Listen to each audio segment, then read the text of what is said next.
Okay, let's make a start. I'm sorry for those technical issues. I'm sorry that we're starting a little bit late. I'd like to welcome all of our panelists and our audience to this latest Freilich Project webinar on the subject of hetero-optimism. My name is Melissa Lovell. I'm the research fellow and convener at the Freilich Project, the study of bigotry at ANU. And I'm sitting here on beautiful Ngunnawal land, so I'd like to acknowledge the traditional owners of this region, and of course acknowledge the traditional owners of wherever our panelists and our audience are located today.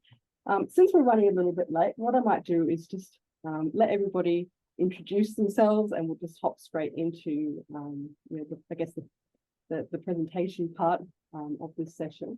But just to let you all know that we are recording this session, so we can come back and have a look at it a bit later. I guess if anybody doesn't want to be recorded in the question part of this session, that all of our participants in the past can ask questions in the part of the discussion. Just make sure that your camera is off so that it doesn't end up in the recording. So it looks like Matt is going to be the first up here in terms of speaking. Take it away, Matt. Matt, you're on mute. Yes. I'm Matt Allen. I'm one of the heteropessimists, as we're calling ourselves. But I think Felicity is going to speak first. So I might hand over to her, and then we'll run through like that. All right, so we're the heteropessimists, and the subtitle of this talk is Towards a Hetero-optimism, just so that we're not too pessimistic in this presentation.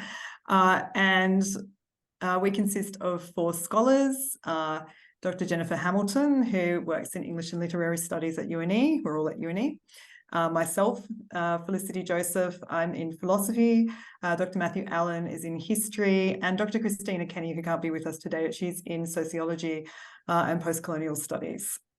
So together, we work on this project. Matt, if you can go to the next slide, I'll just introduce a little bit more about this.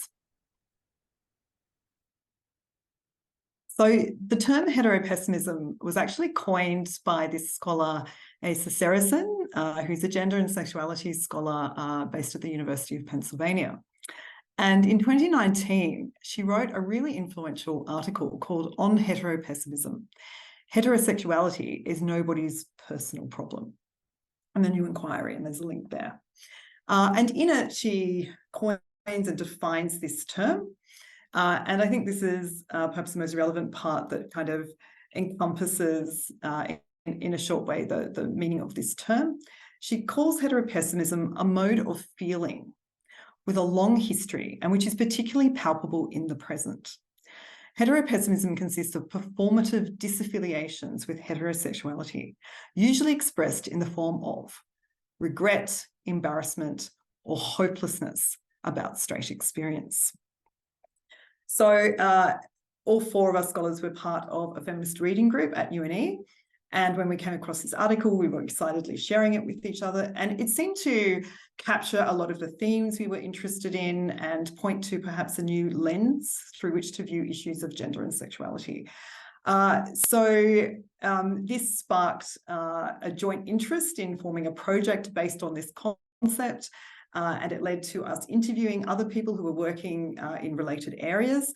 And Dr. Jennifer Hamilton did, in fact, interview Asa Seresin, and that is collected in volume 1 of our podcast, available at that website. And we're currently involved in producing volume 2. I just draw attention in that definition to the start of that definition, a mode of feeling. So Jennifer Hamilton will focus and has been focusing on affect, emotions, the emotional side of this particular feeling and way of feeling and what it means. And note, she says it's a mode of feeling with a long history. So Dr. Matthew Allen will focus and has been focusing on the history of this term and whether it can or cannot be applied as we go back. And for myself, in terms of philosophy, I'm particularly focused on that hopelessness, a pessimism, and even a fatalism, which is another term that Seresin uses in this regard, about straight experience and what's underlying it or what's the meaning of it. So without further ado, I'll hand back to Matthew, who will present on heteropessimism and from the discipline of history. Okay, so hopefully I can make these slides work, although I seem to be struggling with that. Bear with me, sorry, I'm just going to stop sharing. Oh, okay, that works. All right, so my name is Matt Allen. I'm a historian and a criminologist, but working with my historian's hat on in this as part of this project. And I guess a little bit about me. I mean, I'm a historian of colonial New South Wales, so that's New South Wales in the long 19th century, and I'm working on a book which uses drinking as a means to understand the political imaginary.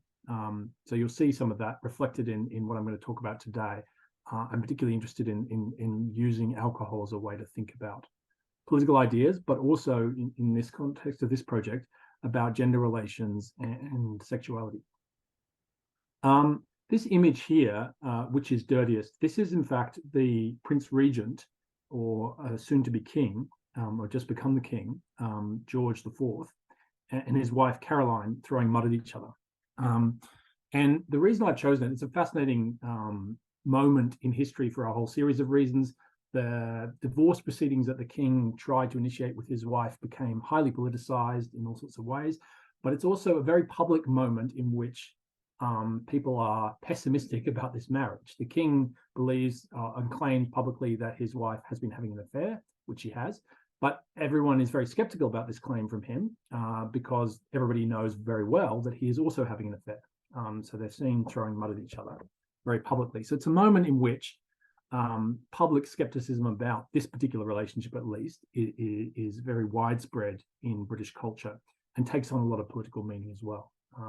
And something that I might look at in more detail as I move on with this project. As a historian, I guess there are a number of questions I kind of want to ask about heteropessimism when I encountered it. And the most obvious one is, has there always been heteropessimism? I think one way of looking at this is to say that there always has been. There have always been women and men who've been attracted to the opposite sex, but pessimistic, cynical, or skeptical about the formal institutions and informal norms within which men and women have sex and form relationships. So if you take that kind of broad definition, I think you can see this is something you could trace through history more broadly. I think I'm interested, historians are always interested in how things change over time. Inevitably, heteropessimism has changed. It took different forms in the period I'm interested in to what it would take today. And so I'm interested in thinking about those changes. And particularly, I guess, two things I'd point to here in these questions: connection between heteropessimism and capitalism, connection between heteropessimism and gender relations.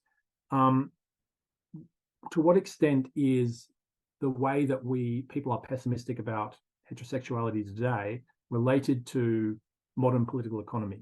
And I guess that feeds into some of my colleagues' work as well.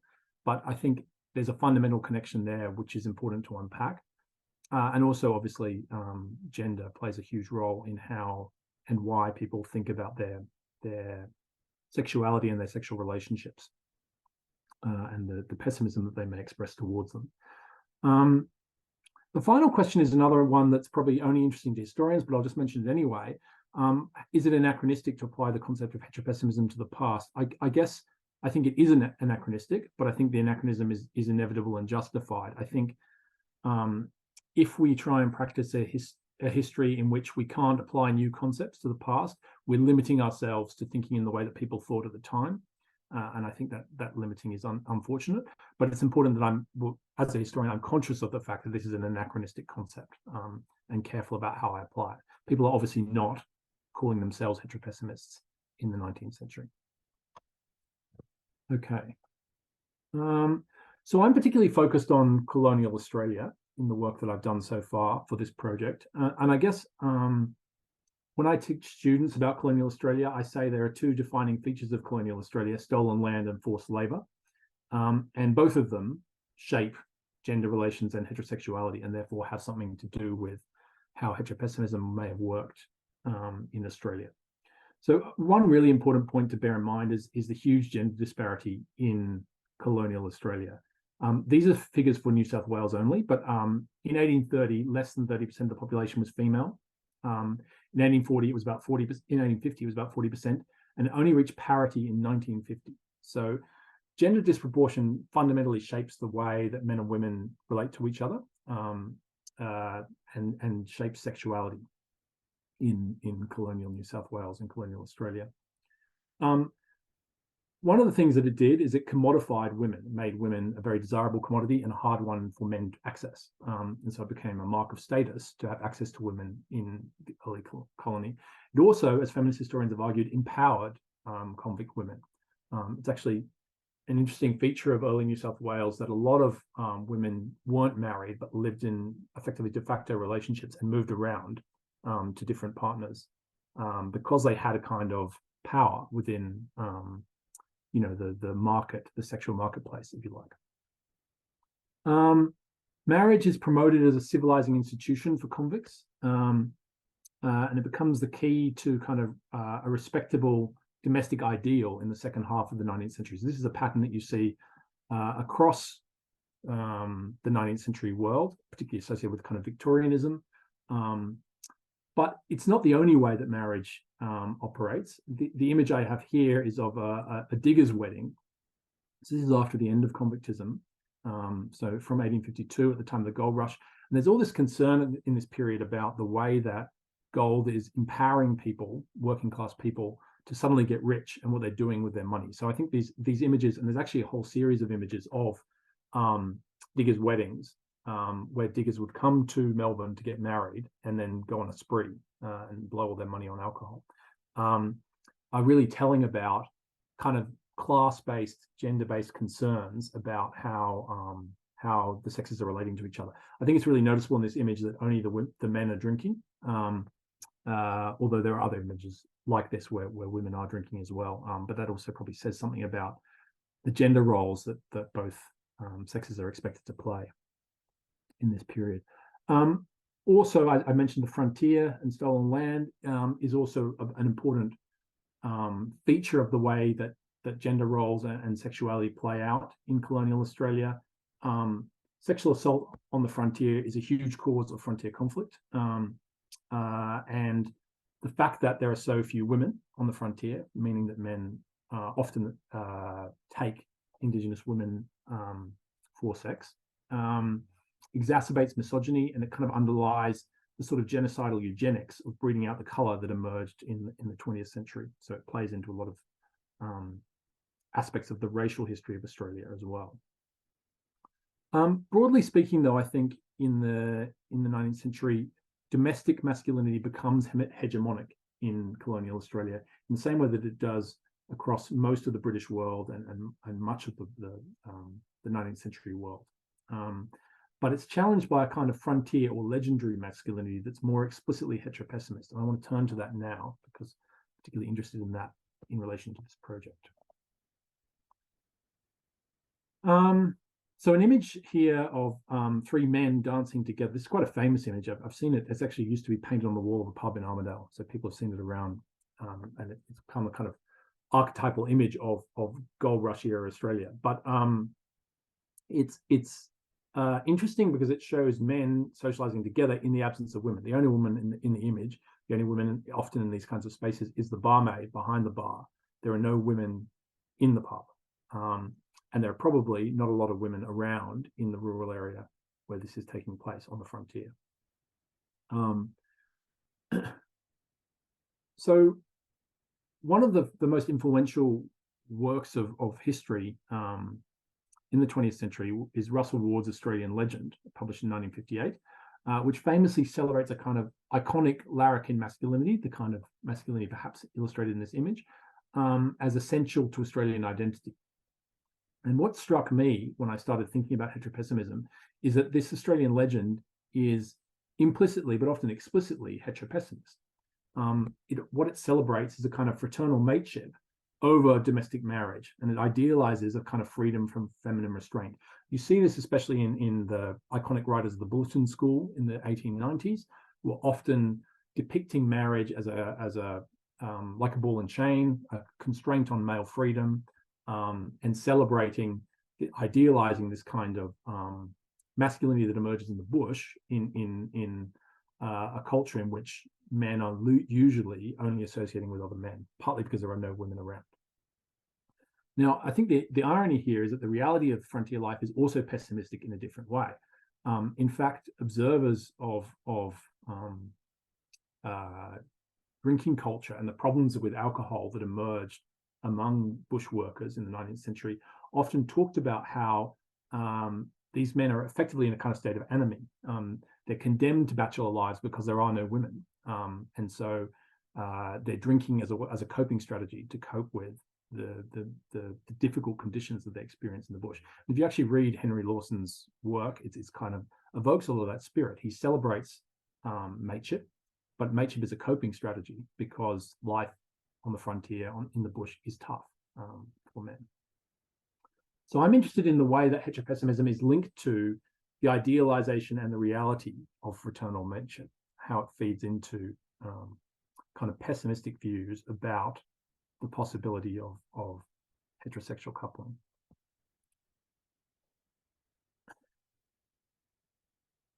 Now, my work on alcohol, I'm writing a book titled Drink and Democracy, looks at drinking practices as an expression of the democratic imaginary. And this image here it's not particularly clear, for which I apologize. It's taken across 2 pages of a magazine from Trove. And but what it illustrates, which is rare, is a feature of this ritual that I'm very interested in of public dinners. So this is a public dinner to farewell the governor of Victoria in 1873.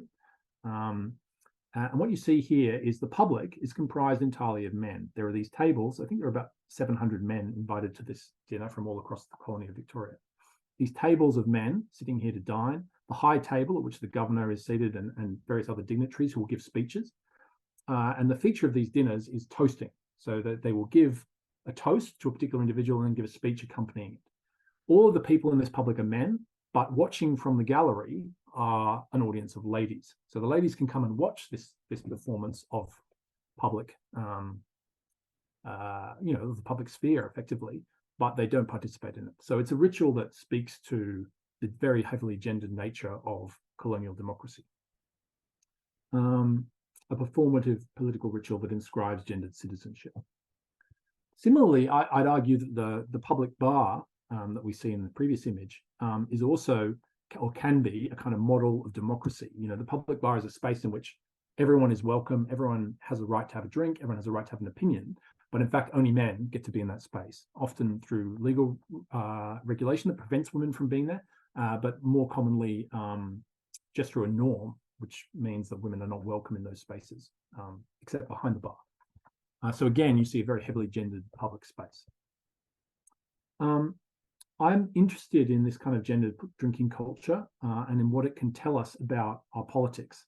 And I think it can potentially help to explain heteropessimism as well. So that's kind of where I want my research in this project to go in the future. And I'll hand over to Jen. Yeah. Thanks, Matt.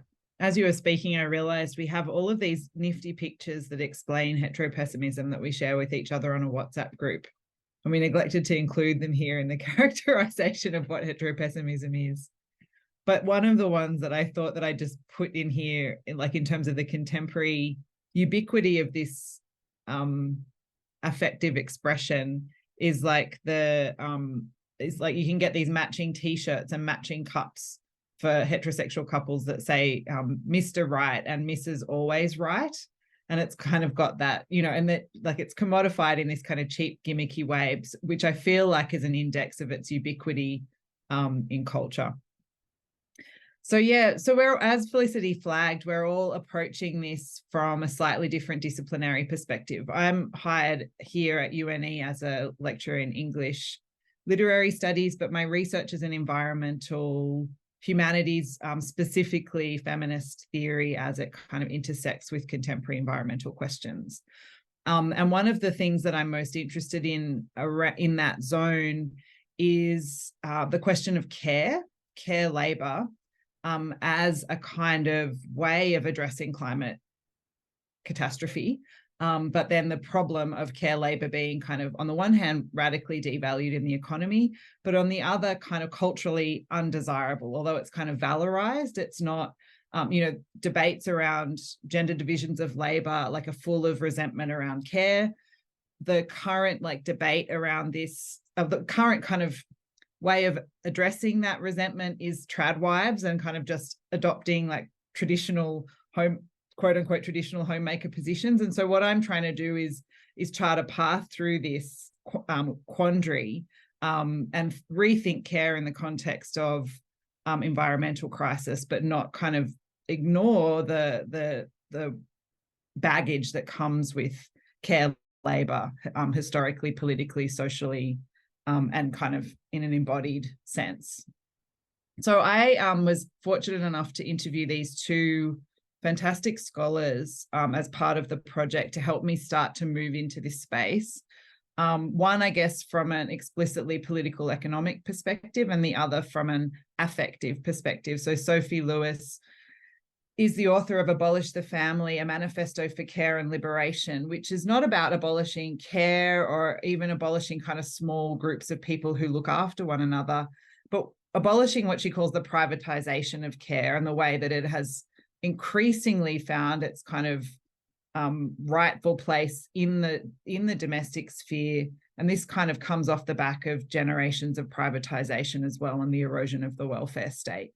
And so the reason I'm interested in that question of the family space is because the domestic site is often the site where the most kind of heteropessimistic expressions occur. It's often around this gender division of labor in the household that you really see heteropessimism flourish.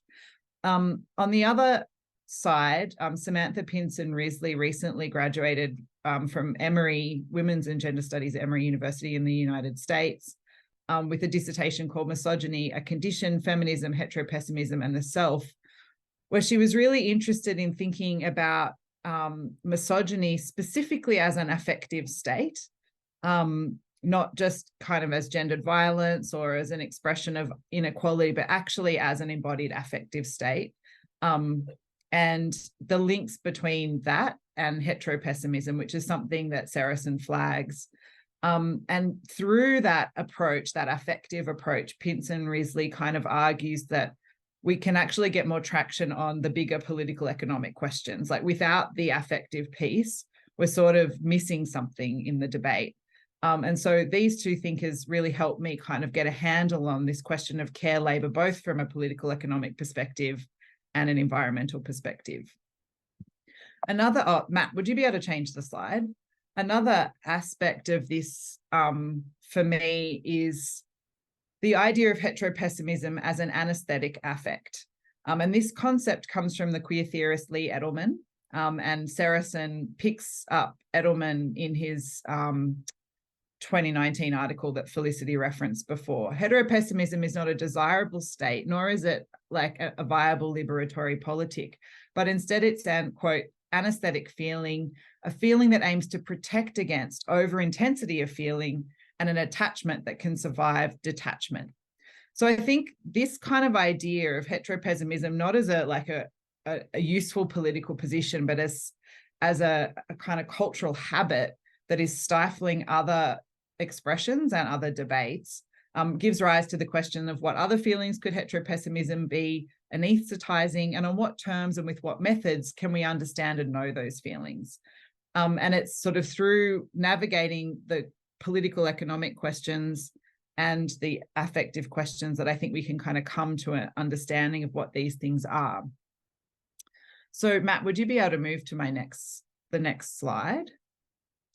So as an anesthetic feeling, as an anesthetic affect, the ubiquity of heteropessimism, I think, indicates how deeply stuck we are in essentialist or binary or limited thinking about gender,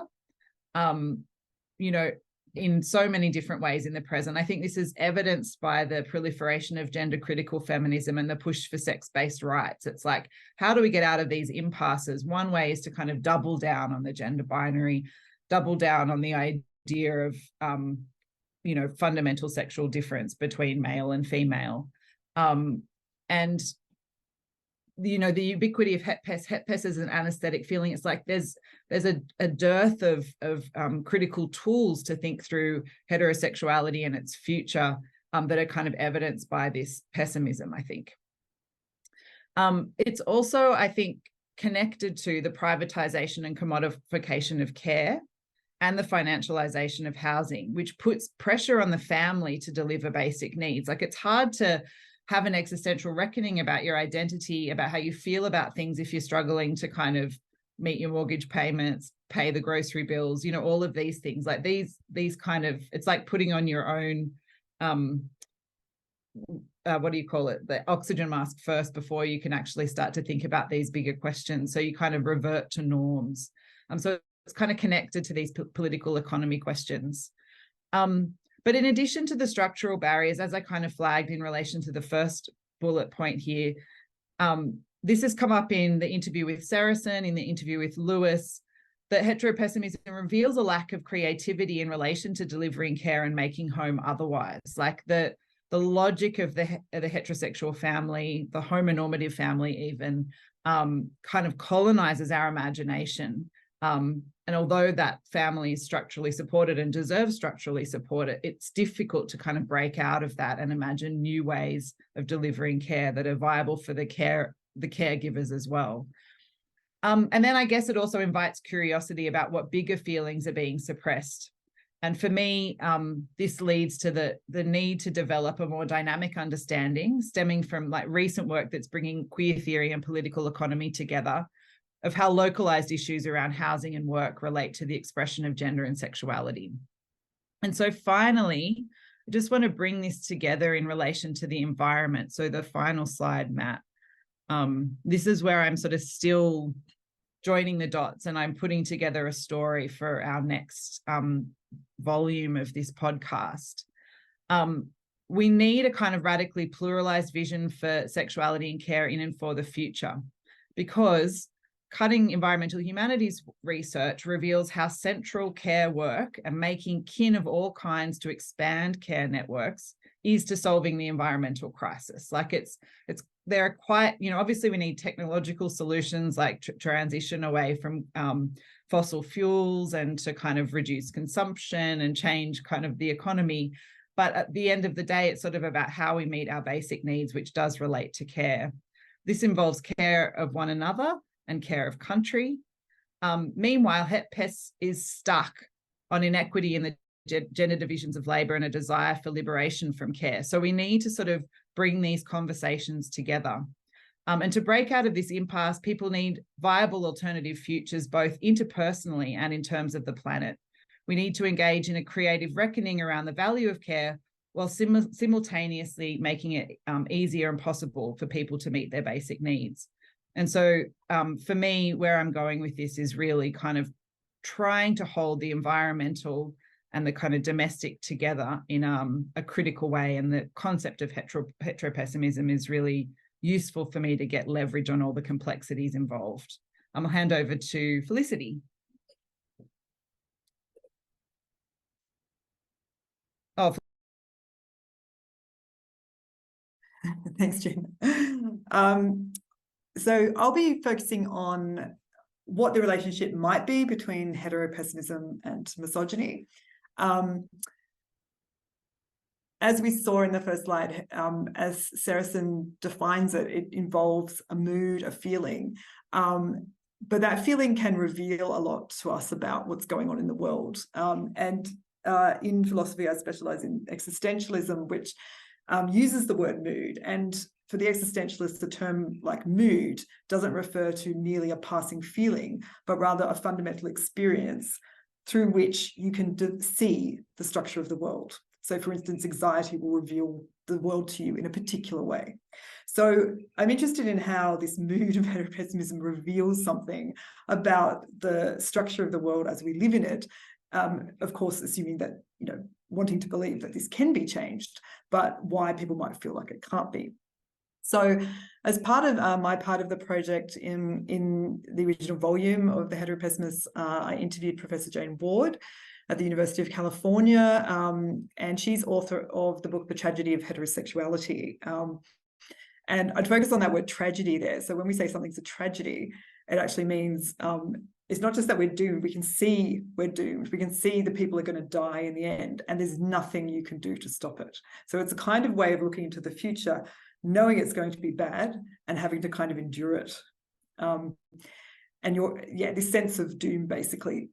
So Jane Ward's writing from the position of a happily married lesbian with a child, and who's kind of coming at heterosexuality from a kind of interested and concerned outsider kind of point of view. And she's very concerned about her friends and family and any women she knows who are in heterosexual relationships, given that she can observe a lot of negative things happening in those relationships. So a particularly pertinent part from the interview is this, where she says the vast majority of human history has unfolded under patriarchy. So we're talking about centuries of profound amounts of male violence against women. That was just sort of part of the human experience. So we can't expect that's just going to go away so easily. We need a really very different way of thinking about who we are as people. We need a much larger percentage of the human population to see that our collective liberation as humans rests on men letting go of their privilege of patriarchal power, of their investments in misogyny. So she identifies heteropessimism as being based on the realization that this is going back such a long way, that these profoundly unsatisfactory heterosexual relationships have a long tradition, and that there's asymmetry between the genders involved, in the sense that men particularly have beliefs that are powering this ongoing unhappy and violent relationships in a lot of cases, and this ongoing heteropessimism. And that's not to say that women aren't playing some role in it as well, or have some stake in all of this. Next slide, please. So in thinking about this potential relationship between heteropessimism and gendered violence, I think that this heteropessimism, which is about relationships, or what you think the future of your heterosexual relationship is going to be, actually rests upon a pessimism about each gender involved. So pessimism regarding being male and pessimism regarding being female, respectively. And the first point I'd make about that is that I think they're asymmetric. They're not the same kinds of pessimisms, and I'll talk about that in a moment. But these pessimisms that the man and the woman in the relationship will have about their own gender, about their own gender identity, seem to rest themselves upon a broader misogynistic belief or beliefs, particularly the idea that women are or should be less free than men. And so that, for instance, women who are in heterosexual relationships who can see what's wrong with them also at the same time seem to not believe in their own freedom or in their partner's freedom to change anything substantively. So it really is a pessimism in that there doesn't appear to be any room for a true optimism in such relationships. So you go into the relationship believing it's going to be bad, and it is bad, but it's still considered preferable to the single life or some other kind of sexuality-based life. So why would people continue to make those choices? Well, it's because these beliefs are powering them underneath. And misogynistic beliefs themselves rest upon a threat of violence. So although heteropessimism is not chiefly or mainly about the pervasive violence against women in heterosexual relationships, it definitely rests upon that at some deeper level. And so to go back to this chart, heteropessimism itself is dependent upon, but not reducible to, two separate kinds of gender pessimism. Pessimism about being male and about being female, respectively. And those pessimisms rest upon, but are not reducible to, this fundamental misogynistic set of beliefs around the idea that women are or should be less free than men.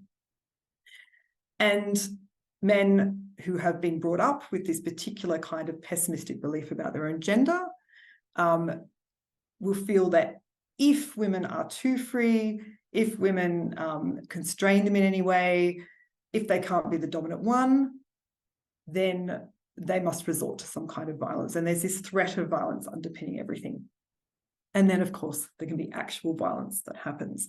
A threat of violence would mean nothing unless actual violence happened every now and then. And misogynistic beliefs might not persist unless there's a threat of violence powering them underneath. Otherwise, they'd just be beliefs and we'd laugh at them, we'd laugh them off. But we don't, because we know that they can have very serious consequences. Next slide, please, Matt.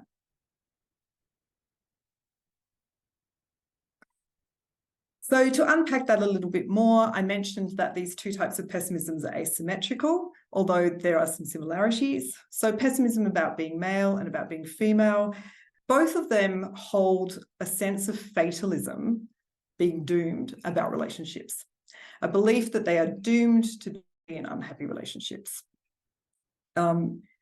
Rather than, for instance, be single or choose some other kind of sexuality. So they share that fundamental pessimism. But then there are some differences.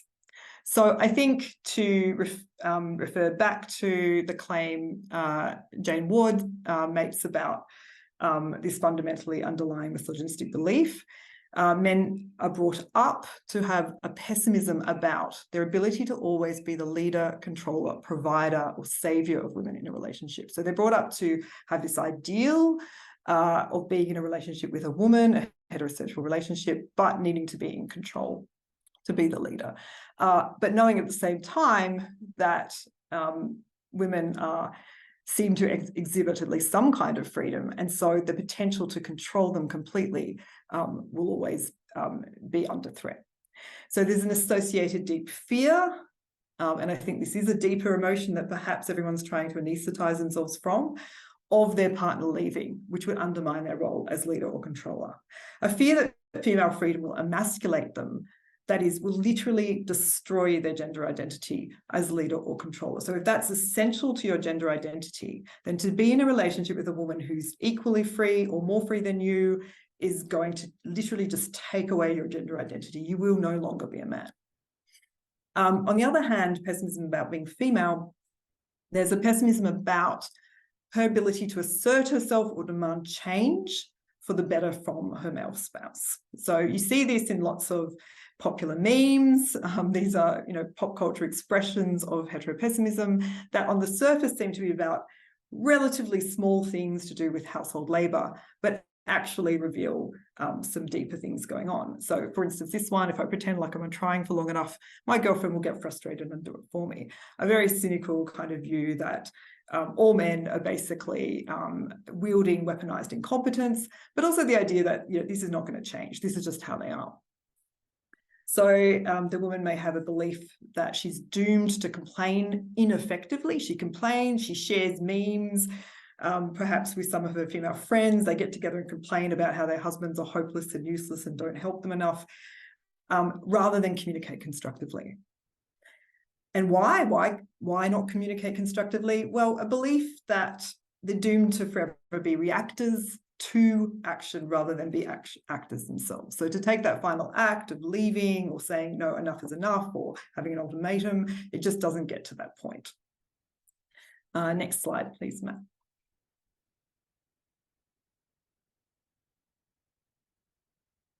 So at the bottom of that diagram was violence. This is another meme. There's a huge amount. I don't recommend looking for them because they're awful, but there's a huge amount of memes available out there that are deeply heteropessimistic, right down to the bottom of that diagram where there is, the threat of violence and actual violence against women. So underpinned by this misogynistic belief that women's freedom is inherently a threat to men's gender identity, are these other beliefs that are going on here. And in this respect, the language around and the coining of the term coercive control has helped us to understand, and I'm particularly interested in how our understanding of this kind of gendered violence dovetails with heteropessimism. So to lose control over his partner or for her to leave would literally emasculate him. He would lose his gender identity. He would cease to be a man. So it is literally better to kill her than to lose his gender identity in this way and his place in this hierarchy, this gender hierarchy. So particularly influential on coercive control is Jess Hill's 2019 book, See What You Made Me Do, Power, Control and Domestic Abuse. So she was a journalist who investigated in particular this aspect of gendered violence and has done a lot of work since then to raise the profile about this kind or the mechanism behind this violence. And so the idea is that if a woman were to leave, he would lose everything that was important to his gender identity. So it's a gender identity that's based on something that ultimately you can't guarantee, and that is that you can have control over your partner. So it's well known the most dangerous time for women is when they leave a heterosexual relationship.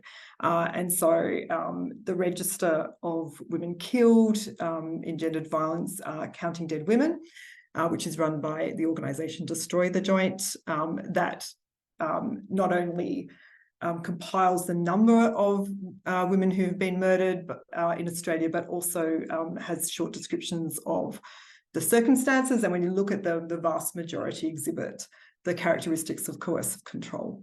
And most of those happen when the woman is about to or has just left the relationship. So according to the register, there are 35 deaths as of August the 16th in Australia. So that's a very negative and kind of pessimistic note to end on. But I guess just to speak briefly to some optimism, I do think, for instance, the existentialist focus on equal freedom for the genders is actually really important. And I think an education and just giving examples of healthy heterosexual relationships where the male partner is not the slightest bit concerned or worried or threatened by his female partner's freedom, that each one acknowledges the freedom of the other and positively values that freedom, and understanding that there is no guarantee. You can get married, you can take vows, but there is no guarantee that your partner may not leave you, and that's okay. Rather than being a problem to be controlled, it's just part of the human condition. So I'll note the time, so I'll just leave it there. And Jen is going to sum up for us. Sorry, thank you. Yeah, thanks, Felicity.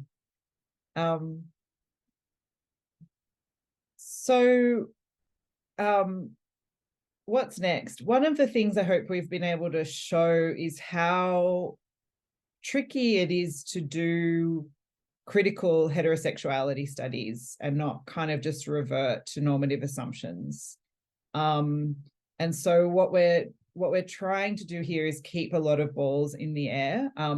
You know, often like sexuality studies and gender studies is sort of geared towards describing otherness or the not normative position.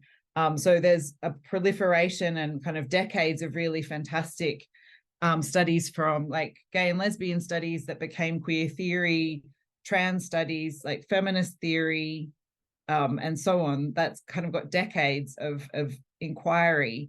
Heterosexuality is always kind of the other term that's sort of left as an assumed context to be deviated from, or to be challenged, or to be undermined or subverted. And clearly, and this is something that Seresin notes, it's like heterosexuality and people desiring people of the opposite gender is not going to just disappear entirely. So we need kind of ways of navigating this. And so we're trying to kind of keep all of that, you know, those generations of really important investigation in gender and sexuality alive in our investigation into heteropessimism. And so Felicity, as I understand it, is working on a story around the concepts that she was talking about just previously, misogyny and gender norms. As I mentioned, I'm working on a big story on desire, care, and climate change, building on what I've shared. And Matt has a planned interview with Asa Simmons at UTS on the history of marriage. If you're interested in the past episodes, they're all available on our website, theheteropessimist.com. And we're really, really grateful to the Herbert and Valmay Freilich Project for the study of bigotry for seed funding this project. It's been an incredible opportunity to collaborate with people at UNE, across disciplines, and kind of, have this research seed funded. It's kind of a risk to fund new research, and it's just like proving to be a really fruitful opportunity for us. So we're super grateful to the foundation, and thank you for your work. Fantastic. I'd like to thank all three of you. It's been a really fascinating seminar. I've really enjoyed hearing about how that research is going to unfold and develop. And I just think it's wonderful to see people from different disciplines coming together to, I guess, look at some of the same questions, but then answering them based on, the richness of, different disciplinary traditions. I think that's just wonderful to see. I'd also just like to give a little plug for your podcast, if people haven't come across it before. I think it's a really fantastic introduction to some of the key issues and themes around this, both the concept of heteropessimism and I guess the possibilities or potential for hetero-optimism as well, which I think is really interesting. If people have questions, we have about 10 minutes or so remaining in this session. Pop your hand up and I'll let you, I'll promote you into the session so that you can ask a question. If you don't want to ask it in person, feel free to pop it into the chat or the Q&A function at the bottom of your page. I'll just I'll wait a moment to see if we've got some questions there.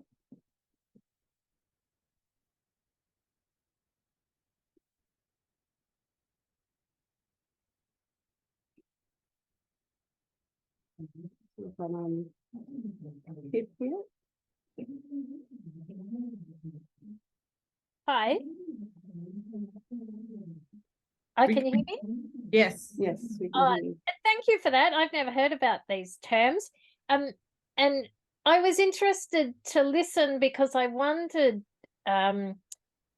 if I think I was concerned that it might be the equivalent of men saying, so, in the feminist debate that, men start to complain that it's anti-men and they're loose. I can't think, I don't have the right words. But I think I thought, is it sort of like a reverse thing that feeling threatened by queer theory and alternatives to this, so all of a sudden heterosexuals are saying, oh, but we're the ones hard down by, we're suffering. That was,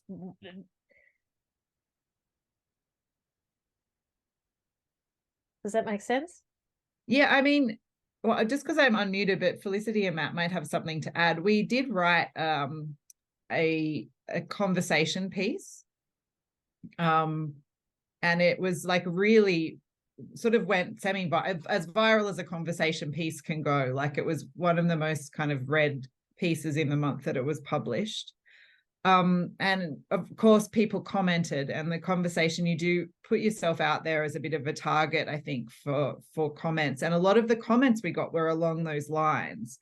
So there's definitely homophobia, queerphobia, transphobia tied up in heteropessimism, which I think, in the context of heteropessimism being an aesthetic feeling, it's interesting to think about what